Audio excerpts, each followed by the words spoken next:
Hello everyone. So we are about to end all the contents for module 2. So before ending, we have to take two more topics in vacuum measurement only. We are going to measure vacuum only, vacuum pressure. Okay. For vacuum pressure measurement, there are two more types. One of the type is thermal conductivity gauges. Okay. Now, first thing is when you are thinking about thermal conductivity gauges, you can understand there will be some transfer of heat. Okay. First thing to know is there will be transfer of heat, or you can say there will be some kind of a conduction. Okay. Now, one more thing that I would like to tell you is thermal conductivity gauges at low pressure, they are used to measure low pressure. Okay, because they are used to measure vacuum pressure. So these are used in the application where we want to measure the low pressure. Okay, now at low pressure thermal conductivity gauges are working on the principle of kinetic theory of gases. Okay, they work on the principle of whatever is the kinetic theory of gas concept, we use the same concept for the working, or you can say for the you can say, yeah, for the, you can say for the working, that would be better, for the working of thermal conductivity gauges. What theory is applicable? That is kinetic theory of gases, which is actually for low pressure instrument. Okay,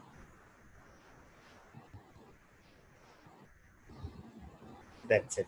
Okay, now if you want to use thermal conductivity gauges, what is important is to know some kind of a construction. What is a construction like? I'll just give you a brief idea, briefing of this kind of a construction. What is the briefing? Thermal conductivity gauges, actually, I'll just write it. Thermal conductivity gauges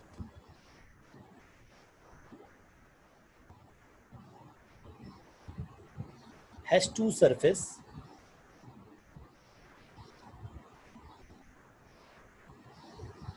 hot and cold together. Okay, one hot and another cold. That's very important. Okay, and the range for which they can measure vacuum pressure is, I can say, 10 raised to minus 2 torr to 1 torr, and we already know what is 1 torr, right? So it can measure pressure, vacuum pressure, from the range of 10 raised to minus 2 torr to 1 torr. Okay. Now, some of the types of thermal conductivity gauges is, one is thermocouple gauge that are used in the market. Okay. And another gauge is Pirani gauge. Pirani gauge. Now, what you can do is you can study any of this gauge. I'll today be explaining you about thermocouple gauge. You can study Pirani gauge from any of the reference textbook by yourself. It will be based on the same principle, like one surface of the gauge will be cold and another surface of the gauge will be hot. So sorry. And it can measure the pressure from the range of 10 raised to minus 2 torr to 1 torr. Okay. And it will be based on the principle of kinetic theory of gases. That's important. Similarly, it will also be used to measure low pressure only, and it will have a concept of transfer of heat, that is from hot surface to cold surface, there will be some transfer of heat. Okay. Now, before moving forward, if I want to explain you a thermocouple gauge, this is the diagram of a thermocouple gauge. Okay. So if you can see thermocouple gauge properly, what you can see here right now is, okay, there is a cold glass tube. Okay, you can see there is a glass tube. Okay, this is glass tube. Okay, there is a cold glass tube, and this is made up of metal strip. Okay, like this is a glass, sorry, and this will consist of a metal strip inside it. Okay, this, can you see this part? This will be my metal strip. So there is a glass tube consisting of a metal strip inside it. Okay. Now the temperature of this metal strip, I'll just write it. if you can see, before going forward, what I'll try to do is I'll try to explain all the things, but I'll just tell you the temperature of this metal strip can be controlled, okay, by passing current through it. Okay, so we are going to pass a current through it. Okay, and this is a PMCC instrument, permanent magnet moving coil voltmeter kind of an instrument. And what we are going to do is we are going to pass a current through this metal strip, and we can see that the metal strip is connected. Okay, we can see the metal strip is connected from both the ends to a PMCC instrument. Okay, now what should be the value or the range of the current? The current should be such that the temperature of the metal strip should range from 40 degrees Celsius to 400 degrees Celsius. Simple.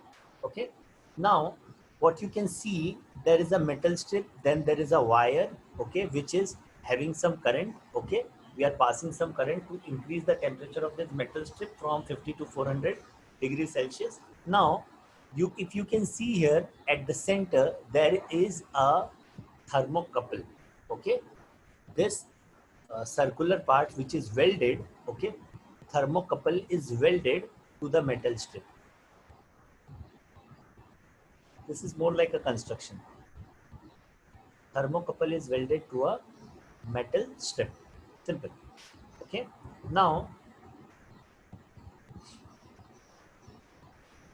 this both systems, like this metal and the glass tube, are actually there in a vacuum system. Okay, this is total, this environment, whatever you can see around this system, this is enclosed in a vacuum environment. Okay, what do you mean by vacuum environment? There will be no pressure above atmospheric pressure. Whatever is there in the vicinity of this will be having low pressure. Okay, this is all sealed in a vacuum environment. And what will be the vacuum environment? The environment whose pressure you want to measure, it should be there in that environment. Okay, the environment whose low pressure you want to measure, it should be embedded in that environment whose pressure is to be determined. Okay, now we can see, what I can see, like I have already explained you the construction. Now what I'm going to do is I will just put some more things, like I'll just tell you this is a variable resistance. Okay, this is more like a current. See, we are going to provide some current, so we can even measure the current from here. Okay, and this is more like a battery.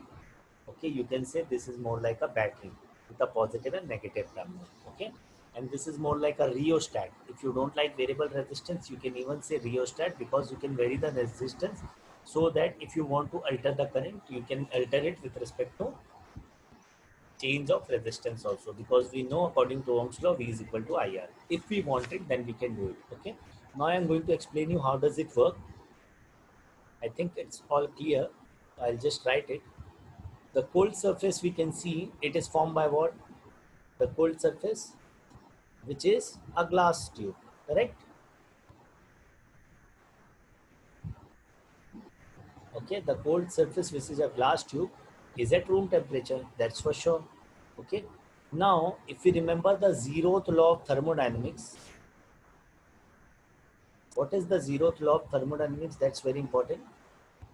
The zeroth law of thermodynamics says that heat flows from higher temperature to lower temperature, right? Heat flows from higher to lower temperature. Okay, okay, until and unless both the surfaces are at equal temperature. Okay, until and unless both surface, in our case the surface will be glass tube and metal strip. Okay, until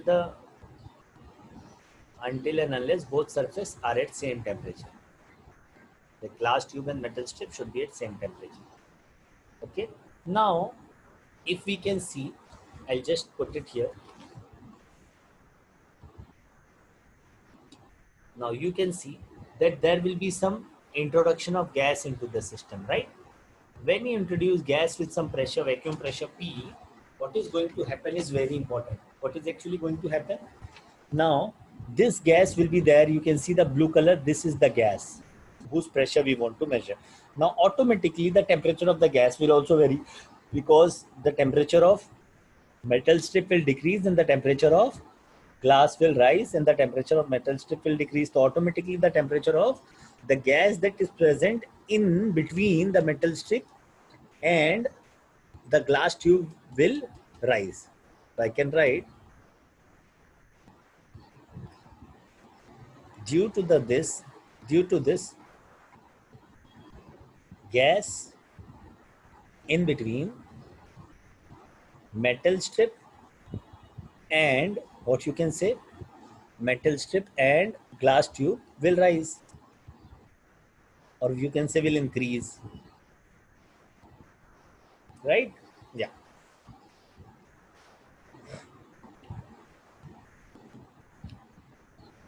simple. Yep. Now if that temperature will increase, what is going to happen? Since the gas temperature will increase,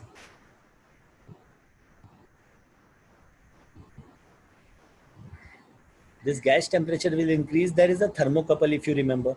Now this change in gas temperature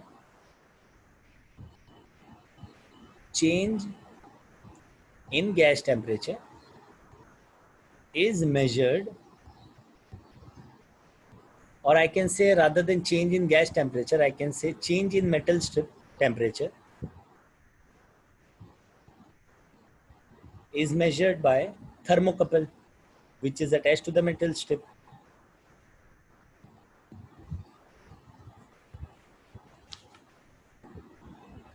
which is attached to metal strip. Now what is very important is, there are three things at the same temperature: metal strip, right?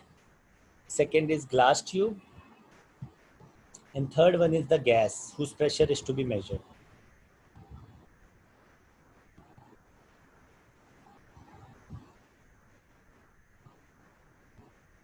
Okay, whose pressure is to be measured. All are at what temperature? Temperature will be equal for metal strip, glass tube, and gas whose pressure is to be measured. So whatever temperature that thermocouple measures, okay, thermocouple measures will be proportional to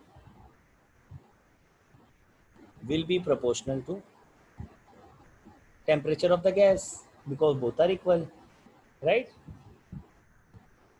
Now if this is proportional to temperature of the gas, we know that temperature is a function of pressure. PV is equal to nRT, right? And if we don't like PV is equal to nRT, whatever is the rule that will govern the kinetic theory of gases theory of gases principle, that will govern the temperature and the pressure relation between uh, temperature and the pressure relation also in this case. Okay, temperature is a function of pressure. Okay, therefore this temperature value measured by, hence this temperature measured by thermocouple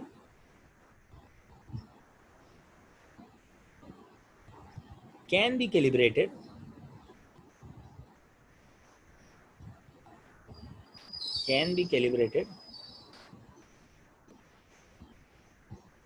in terms of pressure of the gas. That is what is our principle, correct? That is what we were asked to measure at the start. So this is the way the thermocouple can work. Simple. Okay, now if I want to put some advantage about this system, one of the advantages, inexpensive, very simple construction. Simple construction. Apart from this, if I want to tell you something like, I can say disadvantage, glass is subjected to burnout and break.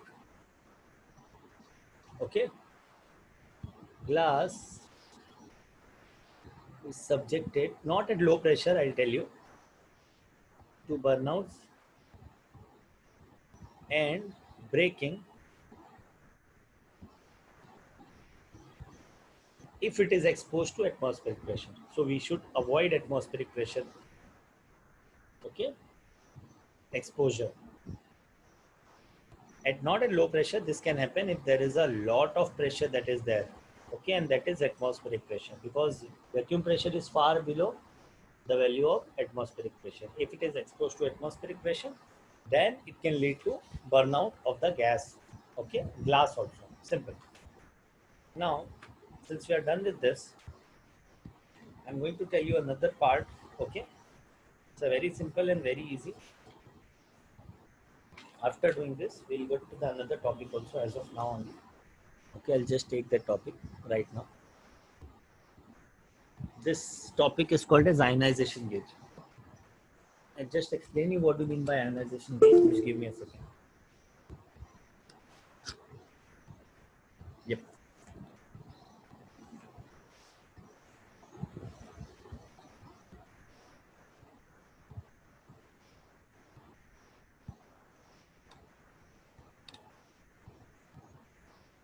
Just give me a second. My connection is down.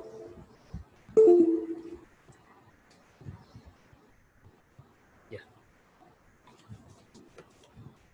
Ionization gauge is also used to measure vacuum pressure, first of all.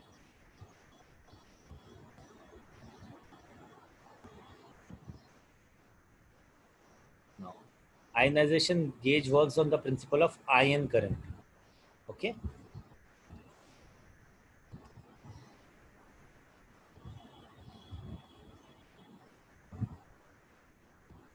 Ion current. Okay, this gives us the value of pressure, ion current, whatever is there. Okay, now I'll just give you the construction. This is my cathode, this is my anode, if you can see, or you can even say this to be, okay, you can even say this to be electron collector.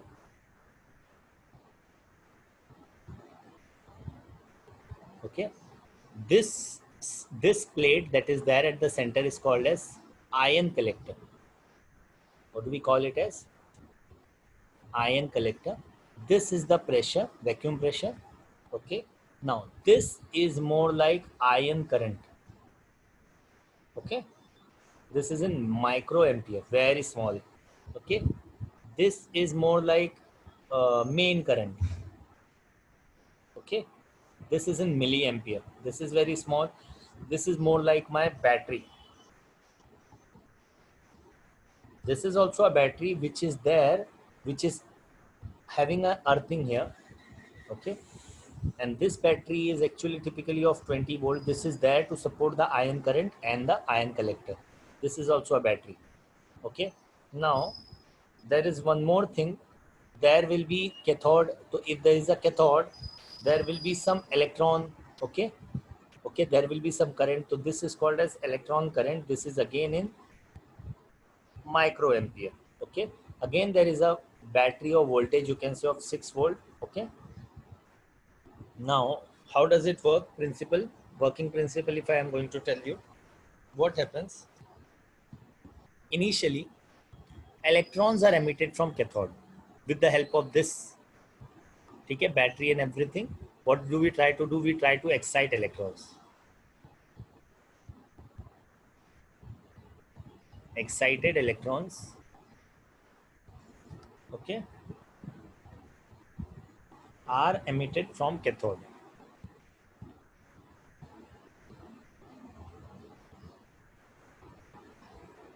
Now, once they are emitted from cathode, where will they try to go? These electrons, this will try to move to, this will try to move to anode. Okay, simple. So these electrons, they try to move towards anode. Emitted electrons try to move towards electron collector or anode. Electron collector, or you can even say this electron collector to be an anode. Simple.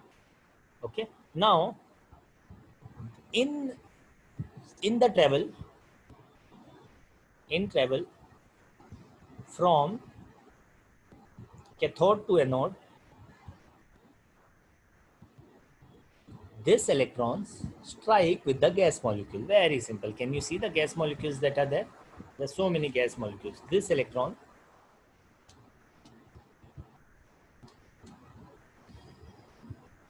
strike with gas molecules. Simple. What will happen when they will strike with the gas molecules? Simple. They drive out the electrons. Okay. This leads to driving out. These electrons are also called as primary electrons. Get it in mind. Okay. Whatever is emitted from the cathode. Okay. This leads to driving out of secondary electrons from the gas molecules,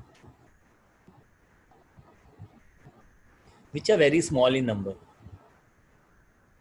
because all the primary electrons are not going to strike the gas molecules. Okay. Whatever is there are lots of, you can say there are lots of this thing, gas molecules, but the number of electrons emitted as compared to the gas molecules will be low, and all are not going to strike the secondary electrons. So whatever is going to strike the secondary electrons will drive out secondary electrons from gas molecules, which are small in number as compared to primary electron, which are small in number, or you can say quantity, not an issue. Okay. So what will happen? This will make,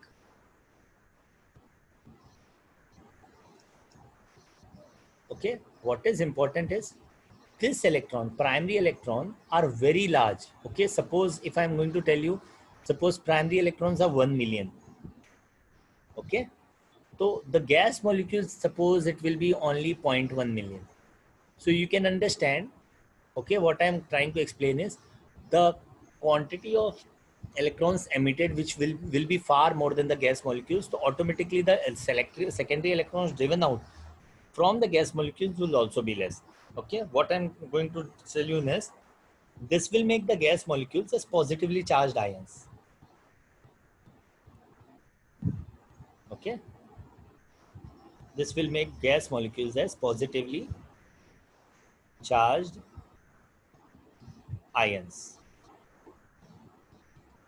Then now, once this will make the second gas molecules as positively charged ions, this will be collected by the ion collector. Okay, this positively charged ions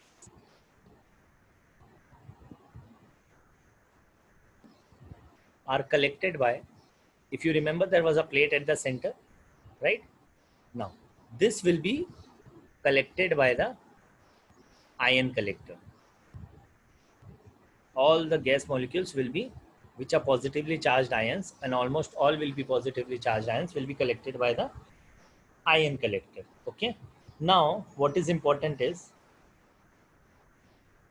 there is an electron current, right? And there is a gas pressure, right? These two terms. Now if you remember, this formation of positively charged ion is due to electron current and whatever is the gas pressure. Like if there is a if the gas pressure is less, number of gas molecules will be less, and it will also depend upon what is the electron current. Okay, if the electron current is more, okay, if the electron current is more, that means the electrons emitted will also be more. So if the electrons emitted are more and the gas pressure is more, automatically the charged ions will be more. Okay, so this, you can say number of charged ions, or you can say number of ions, will actually be proportional to, will be proportional to two things. What are the two things? One is ion electron ion current, or sorry, I can say one will be what I can say, IE, electron current. It will be proportional. See, if the electron current is more, automatically the electron number of electrons will be more, and if gas pressure is more, automatically number of gas molecules will be more. Okay, so this number of ions that are going to be there or going to be formed will be proportional to electron current IE and gas pressure. Simple. So what I'm going to do, let the gas pressure be P. So I'll say whatever is number of ions, okay, number of ions will automatically be proportional to IE in P into P. Simple. Okay, I'm just going to multiply it. Now, what is important? This number of ions will lead to number of positively charged ions. Okay, this number of ions, the more number of ions, the more the number of ions, okay, automatically more will be, more number of ions, automatically more will be, you can say automatically more will be ion current, right? II, if you remember. Okay, now if you remember, this ions will lead to, this formed ions will lead to generation of ion current. Okay, this formed ions will lead to generation of ion current. Simple. Okay, now if I want to measure the sensitivity of this instrument, this I can even say this ion current, whatever is the ion current, this will be proportional to gas pressure. This is also okay, right? This will be proportional to gas pressure also. So we can calibrate the gas pressure in terms of ion current. If we know the ion current, I can write it. The gas pressure, whatever is the vacuum pressure, I can even write vacuum pressure, can be calibrated, can be measured or calibrated with the help of ion current.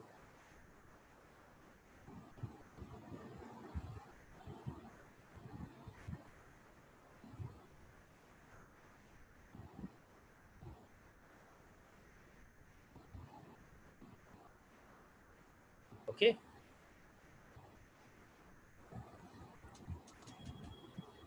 simple. Now we already know these things. Still, I will tell you what do you mean by sensitivity. Sensitivity is change in output, or in simple terms, output upon input. Now the output is ion current, II, and what was the input? If you remember, it will be proportional to, pressure into electron current. This is my input, right? Whatever is the gas pressure and whatever is the electron current, this will lead to ionization current. Okay, so this, if I can write it, I will be ion current, and if you remember, ion current was in microampere, right? And IE will be electron current, and this will depend upon whatever is the battery supply that we are giving. Electron current, this is in milliampere, and P will be gas pressure or vacuum pressure. Okay, now what is the sensitivity range? I'll just tell you. Sensitivity for nitrogen, if you can just find, see this and this will have same unit, what will remain is pressure. So this pressure is measured in terms of torr. So the unit of sensitivity here will be torr inverse. Okay, I'll tell you what is the value for nitrogen. The sensitivity is in the range of 20 torr inverse. Okay, and this instrument can measure, like I have not told you the pressure range, I'll just tell you range of this instrument. Okay, ionization gauge,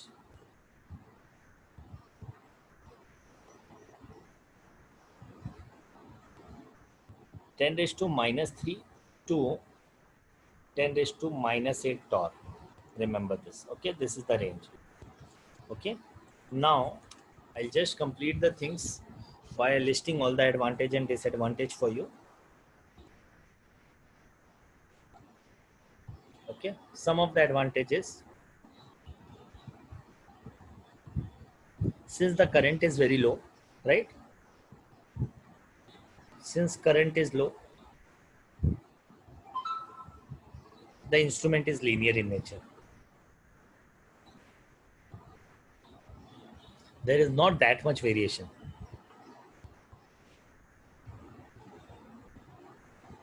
Okay, the instrument is linear in nature. And one more thing that I would like to add is, so if the instrument is linear in nature, automatically sensitivity will be constant over a range. Once the instrument is calibrated, it will have a constant sensitivity, which is good for a wide range. Okay, one thing. Now, if I add on the disadvantage, gas whose pressure is to be measured should not be contaminated, or it will lead to drastic change, and it can even damage the instrument because it can only be used for low pressure. Should not be contaminated, or else what will happen, it will lead to faulty instrument and faulty readings. This is very important. Faulty instrument is first, then comes faulty reading, because if the instrument becomes faulty, then you can't use it for another purpose also. It might require maintenance. Okay, now this whatever is the filament, okay, I can even write, yeah, rather than saying filament, I can say the filament burns if exposed to air. Whatever is I can say cathode filament, anode filament. Okay, filament is exposed, is burned if exposed to air. Anything apart from that that I can add is careful installation. I'll add careful installation is must.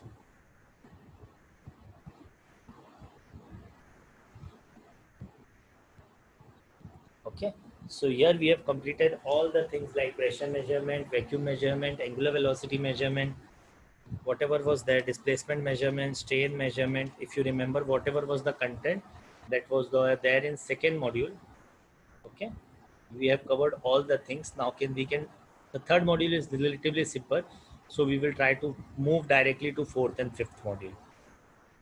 Okay, all the very best for the future lectures also. Assalamu alaikum.